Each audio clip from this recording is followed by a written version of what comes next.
রাঙামাটির বনরূপা বাজারে বসেছে বাহারি ফল, আম, কাঁঠাল, আনারস ও লিচুর ভাসমান হাট।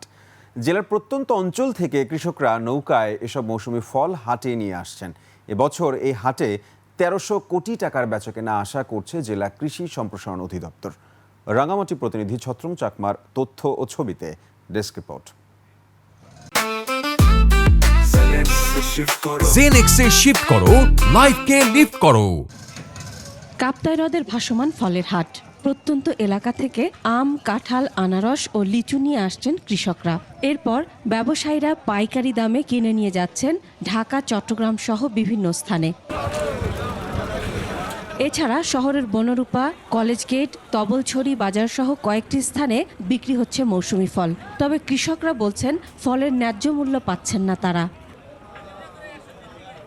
জেলা কৃষি সম্প্রসারণ অধিদপ্তর বলছে, গেল বছরের তুলনায় এবছর আম ও লিচুর উৎপাদন কিছুটা কম। এবছর লিচু উৎপাদনের লক্ষ্যমাত্রা ধরা হয়েছে ১৩,০০০ মেট্রিক টন। এছাড়া আম ৩,০৩৬ টন, কাঁঠাল ৩,৩৮০ টন এবং আনারস ৫৮,০০০ টন। আগে যারা মাল বিক্রি করছে বছর আগে এরা লাভবান হয়েছে। কিছুদিন আগে একটু দাম ছিল, এখন মোটামুটি আগের তুলনায় দাম অনেক কমছে।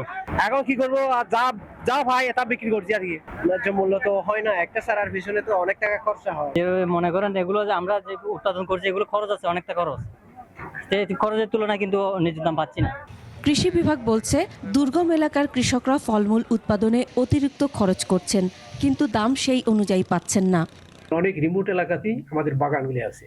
সেই বাগান থেকে আম হারভেস্ট করার পর আবার পরিবহন করে মেইন মার্কেটের সঙ্গে সংযুক্ত হতে যে অতিরিক্ত খরচটা পড়ে, এর প্রেক্ষাপটে আমরা যদি জাতীয় যে মার্কেট ভ্যালু আছে তার সঙ্গে কম্পেয়ার করি, সেক্ষেত্রে আসলে রাঙ্গামাটির যারা চাষি তারা আসলে কিছুটা কম মূল্য পাচ্ছে। পাহাড়ে কষ্টে ফলানো মৌসুমি ফলে প্রান্তিক চাষিরা যেন ন্যায্য মূল্য পান, সেদিকে যথাযথ নজর দেবেন সংশ্লিষ্টরা, এমনটাই প্রত্যাশা সবার।